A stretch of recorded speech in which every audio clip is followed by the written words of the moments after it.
Assalamualaikum warahmatullahi wabarakatuh. Kita lanjutkan pertemuan kita dengan membahas materi persamaan kuadrat. Tapi seperti biasa, sebelumnya kita mengucapkan basmalah, Bismillahirrahmanirrahim.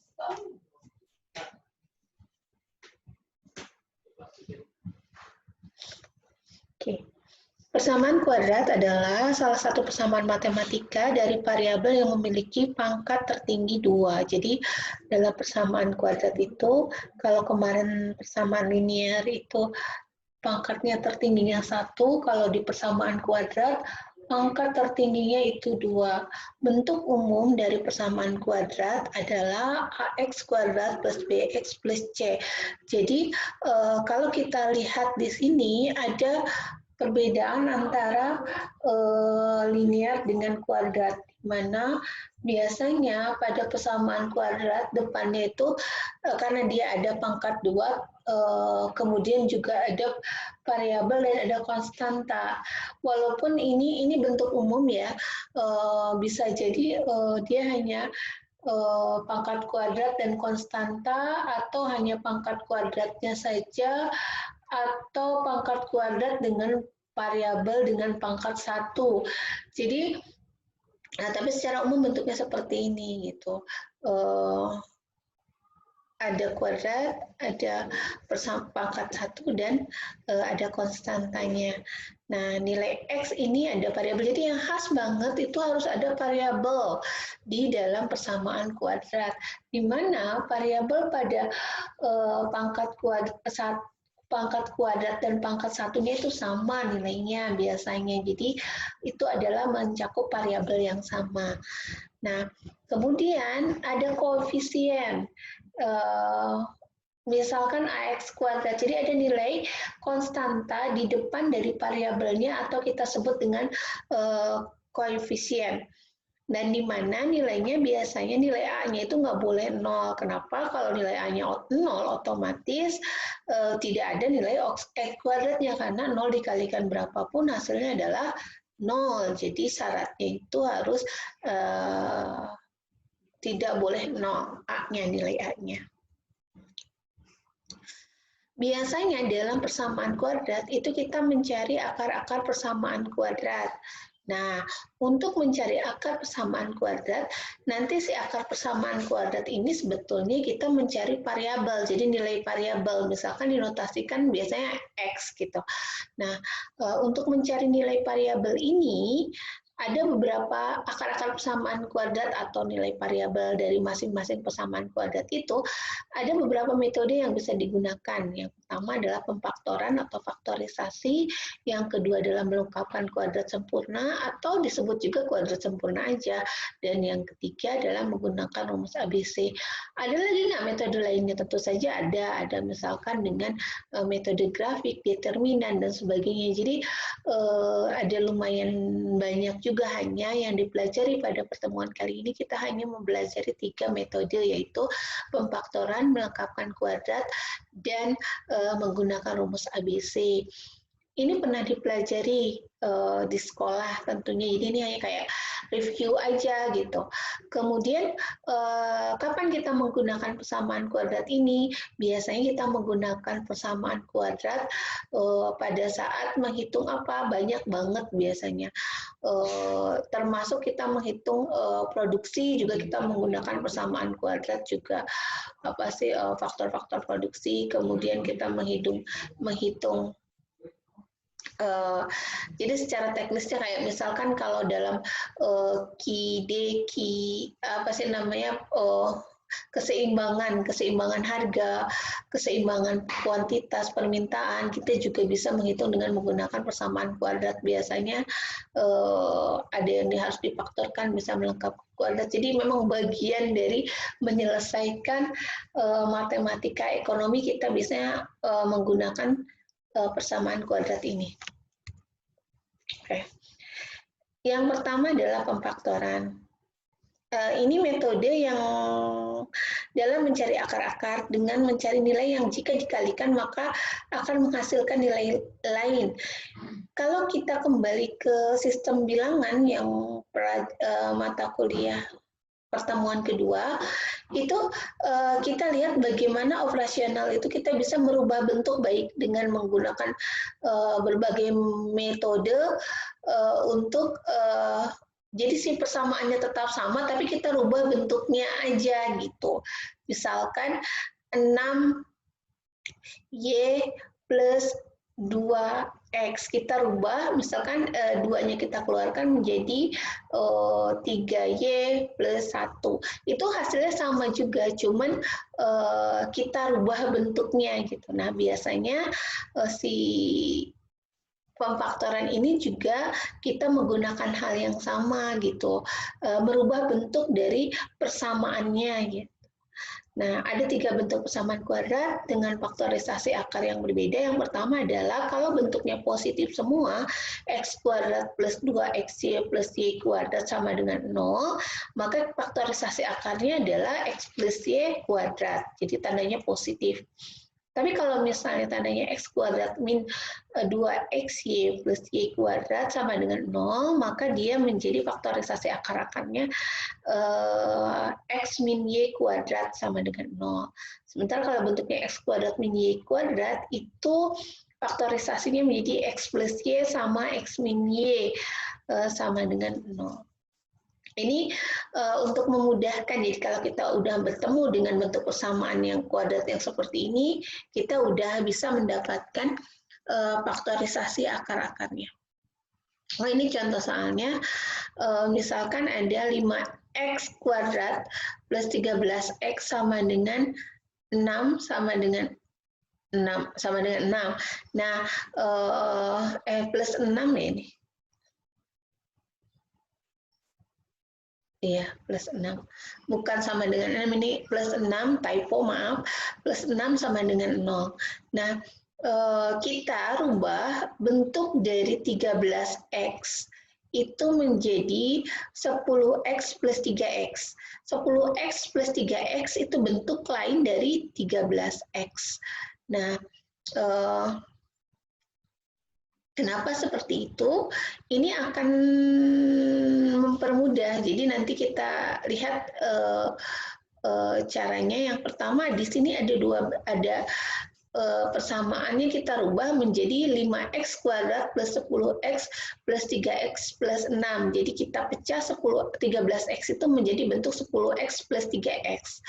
Kemudian kita bagi menjadi 2 bagian, 2 variabel pertama sama 3 dan 4. Jadi ini ada 4 item atau 4 ada 3 variabel ada 3 variabel dengan 1 konstanta. Kita bagi 2, yang 5x kuadrat dengan 10x kita rubah menjadi 5x dikali dengan rubah bentuknya ya, x plus 2.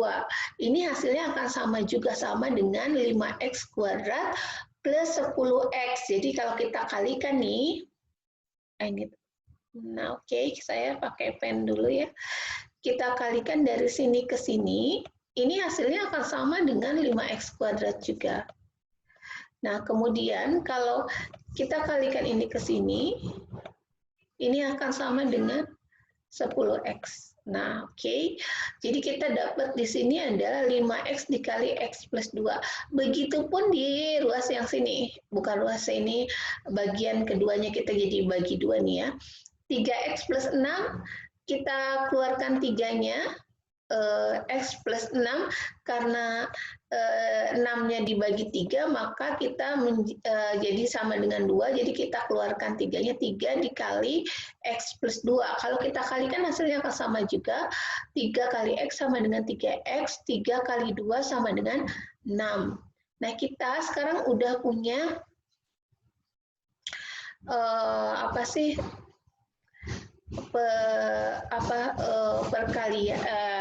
persamaan 5x dikali x plus 2 ditambah 3 dikali x plus 2 sama dengan 0. Karena ini sama-sama perkalian, maksudnya 5 dikali x plus 2 dan 3 dikali x plus 2, berarti kita bisa keluarkan ini menjadi x plus 2, kemudian kita tambahkan 5 x tambah 3 menjadi bentuknya 5x plus 3 dikali dengan x plus 2 sama dengan 0. Nah, ingat semua ini hanya merubah bentuknya saja gitu. Jadi kita tidak melakukan hal lain dalam pemfaktoran kecuali merubah bentuk saja gitu. Nah, akhirnya kita dapat yang untuk faktor pertama 5x plus 3, atau yang bentuk faktor kedua adalah x plus 2. Kita pindahkan 5x sama dengan min 3, atau x kita pindahkan aja sama dengan min 2. Nah, ini kita kalau kita uraikan menjadi x sama dengan min 3 per 5, atau x sama dengan min 2. Jadi hasil penyelesaiannya adalah x sama dengan min 3 per 5, atau x sama dengan minus 2. Untuk pembuktiannya kita tinggal masukkan ke dalam persamaannya, hasilnya sama tidak, kedua-duanya kalau misalnya hasilnya sama dengan 0, maka ini adalah himpunan penyelesaian dari soal 5x kuadrat plus 13x plus 6 sama dengan 0. Oke, itu metode yang pertama. Kemudian yang kedua melengkapkan kuadrat atau kuadrat sempurna. Jadi bentuk dari kuadrat sempurna ini adalah merupakan bentuk persamaan kuadrat yang menghasilkan bilangan rasional. Nah, hasil dari persamaan kuadrat sempurna umumnya menggunakan rumus x plus p kuadrat atau sama dengan x kuadrat plus 2px plus p kuadrat. Penyelesaian umum dari persamaan kuadrat sempurna itu biasanya kayak begini. Jadi kita analogikan, kan tadi udah ada ya, x plus p kuadrat itu sama dengan x kuadrat plus 2px plus p kuadrat. Dengan pemisalan x plus p kuadrat itu sama dengan, alhamdulillah, sama dengan q, maka kita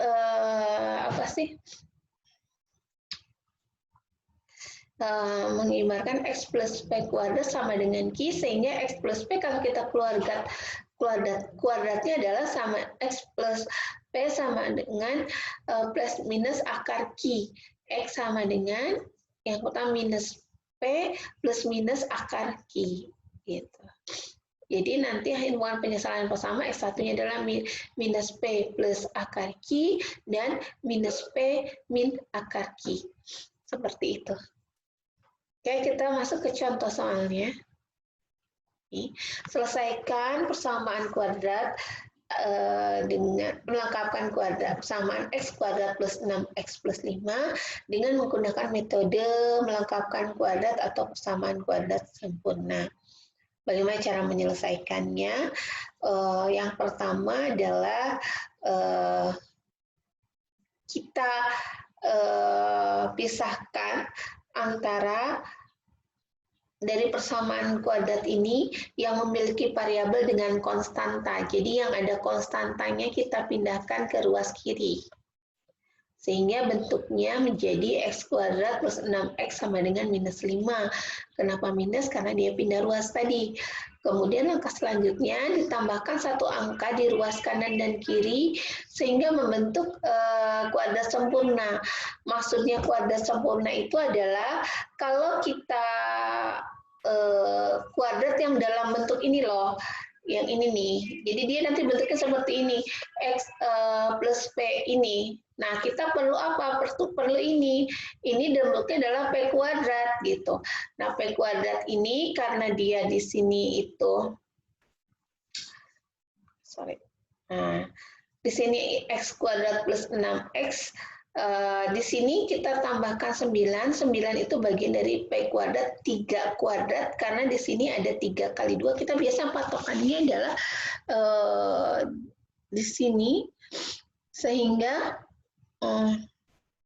kita tambahkan ruas kiri dan kanan dengan tanda positif 9. Jadi di kanan kita tambah 9, di kiri juga kita tambah 9, kita operasionalkan hasilnya adalah x kuadrat plus 6x plus 9 sama dengan 4. Nah, sehingga kalau kita kuadratkan di sini menjadi x plus 3 kuadrat. Nah, ini loh, untuk mencari disebut dengan melengkapkan kuadrat atau kuadrat sempurna itu, karena kita harus membentuk dalam bentuk seperti ini gitu. Membuat bentuk seperti ini sehingga kita dapat ini sama dengan 4, kemudian kita keluarkan akarnya jadi X plus 3 sama dengan akar 4 sehingga X1-nya itu adalah 3 plus 2 dan 3 min 2. Jadi kalau 3 min 2 itu hasilnya adalah X1-nya min 1. 3 min 2 itu adalah 1. Ini min 3 ya, bukan ini. Min 3, min 2, minus 5, dan min 3 plus 2 hasilnya minus 1. Sehingga himpunan penyelesaiannya adalah minus 1 dan min 5. Sorry, ini pindah ruas tadi, nggak ketik typo. Oke, terima kasih. Ini untuk metode yang kedua. Kemudian yang ketiga, rumus ABC ini paling mudah banget. Biasanya ini alternatif ketika persamaan kuadrat tidak dapat diselesaikan, baik dengan pemfaktoran ataupun dengan menggunakan kuadrat sempurna. Nah, ini cuma ngikutin rumusnya aja. Rumusnya itu adalah minus B plus minus akar B kuadrat minus 4AC per 2A. Jadi kita tinggal mengetahui yang mana ABC-nya, A-nya itu yang ada kuadratnya, B-nya itu yang ada variabel X-nya, yang C-nya yang konstanta aja. Nah, contohnya ini X kuadrat plus 4X min 12 sama dengan 0. Berarti A-nya itu 1. Ingat, di depan X kuadrat ini nggak ada angkanya, tapi itu ada angka 1. Kemudian 4X itu B-nya 4, dan konstanta 12, minus 12, ya udah jelas minus 12. Kemudian kita masukkan ke dalam rumusnya. Ini minus B, berarti B-nya 4, minus 4, plus minus akar dari B kuadrat 4 kuadrat minus 4AC. 4 dikali 1 dikali minus 12 dibagi dengan 2A. 2 kali 1, A-nya itu adalah 1 tadi. Minus 4 plus minus akar dari 16 plus 4. 8. 16 ditambah 48, 64. Akar 64 adalah 8 dibagi 2. Sehingga minus 4 plus minus 8 per 2. Atau kalau kita langsung bagi ya, minus 4 bagi 2, minus 2 plus minus 4, 8 bagi 2.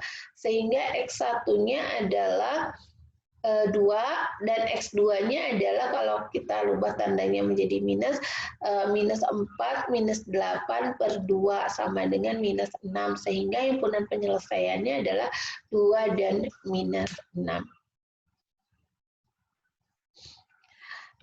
Itu 3 metode yang dipelajari dalam pertemuan ini, maksudnya dalam menyelesaikan akar-akar persamaan kuadrat, yaitu pemfaktoran, melengkapkan kuadrat atau kuadrat sempurna, dan rumus ABC. Silahkan di antara ketiga itu mana yang paling mudah, gunakan saja yang paling mudah untuk digunakan. Banyak alternatif, berarti carilah dengan cara yang paling mudah dalam menyelesaikan akar-akar persamaan kuadrat. Nah, mungkin sebegitu dulu yang bisa Ibu sampaikan. Kalau nanti ada pertanyaan seperti biasa, nanti Ibu kasih waktu kalian untuk menyimak rekaman ini, kemudian selanjutnya adalah kita akan diskusi di grup kita seperti biasa. Nah, terima kasih banyak atas perhatiannya. Assalamualaikum warahmatullahi wabarakatuh. Dan kita tutup dengan baca hamdalah dan doa kafaratul majelis. Alhamdulillahirabbil alamin. Subhanakallahumma wa bihamdika asyhadu an la ilaha illa anta astaghfiruka wa atubu ilaik. Hatur nuhun.